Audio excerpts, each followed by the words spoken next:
Welcome to ఉద్యోగ నేస్తం channel. నమస్కారం అందరికీ. రాష్ట్రంలో అవుట్సోర్సింగ్ ఉద్యోగులపై భారీ ప్రభావం చూపే నిర్ణయాల దిశగా ప్రభుత్వం అడుగులు వేస్తుందా? నిబంధనలు పాటించని ఏజెన్సీల రద్దు, బోగస్ ఉద్యోగుల ఎరివేత, వేతనాల చెల్లింపుల్లో మార్పులు. ఇది కేవలం ఒక శాఖ సమస్య కాదు, రాష్ట్రంలోని లక్షలాది ఉద్యోగుల భవిష్యత్తుతో సంబంధం ఉన్న అంశం. ఈ వీడియోలో పూర్తి వివరాలు తెలుసుకుందాం. లోని నిబంధనలకు విరుద్ధంగా నడుస్తున్న అవుట్సోర్సింగ్ ఏజెన్సీలను రద్దు చేయాలని ప్రభుత్వం యోచిస్తున్నట్లు సమాచారం. ప్రస్తుతం రాష్ట్రంలోని 42 ప్రభుత్వ శాఖల్లో సుమారు 4.93 లక్షల మంది కాంట్రాక్ట్ అవుట్సోర్సింగ్ ఉద్యోగులు పనిచేస్తున్నారు. తెలంగాణ రాష్ట్ర అవుట్సోర్సింగ్ ఉద్యోగుల ఏజెన్సీ డిమాండ్ ప్రకారం మార్చి 31 తర్వాత పాత ఏజెన్సీలను రద్దు చేయాలి. ప్రభుత్వమే నేరుగా ఉద్యోగుల అకౌంట్లో జీతాలు జమ చేయాలి.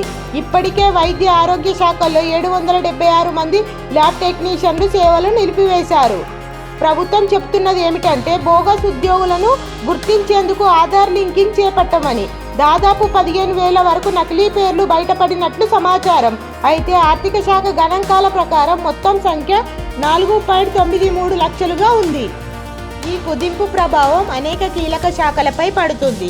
పంచాయత్ రాజ్, రెవెన్యూ శాఖ, మున్సిపల్ శాఖ, health department, Transco, Genco, Discoms, registration, excise, commercial taxes. ఉదాహరణకు రాష్ట్ర వ్యాప్తంగా 1500 మంది మండల క్లస్టర్ కంప్యూటర్ ఆపరేటర్లు కొనసాగింపు ప్రశ్నార్థకంగా మారింది. రెవెన్యూ శాఖలో 1200 మంది డేటా ఎంట్రీ ఆపరేటర్లు తొలగింపు ప్రక్రియలో ఉన్నట్లు సమాచారం. ఇవే కాకుండా ఎన్నికల విధులు, ఓటర్ జాబితా సవరణ, ల్యాబ్ ల్యాండ్ నమోదు, భూ రికార్డుల ప్రక్షాళన వంటి కీలక పనులు వీరే నిర్వహిస్తున్నారు. ఈ సిబ్బంది తగ్గితే పాలనా యంత్రాంగం సాఫీగా నడవడంపై ప్రభావం పడే అవకాశం ఉంది. శాఖ వర్గాల ప్రకారం ప్రభుత్వంపై పడుతున్న ఆర్థిక భారాన్ని తగ్గించుకోకపోవడమే ప్రధాన ఉద్దేశమని చెప్తున్నారు. కొనసాగింపు ఉత్తర్వులకు ఫైనాన్స్ క్లియరెన్స్ ఇవ్వకపోవడం కూడా అదే దిశగా తీసుకున్న చర్యగా భావిస్తున్నారు. మొత్తానికి అవుట్సోర్సింగ్ వ్యవస్థలో భారీ మార్పులు జరిగే సూచనలు కనిపిస్తున్నాయి. ఏజెన్సీలు రద్దవుతాయా? ఉద్యోగులకు నేరుగా జీతాలు వస్తాయా? లేక భారీ తొలగింపులేనా?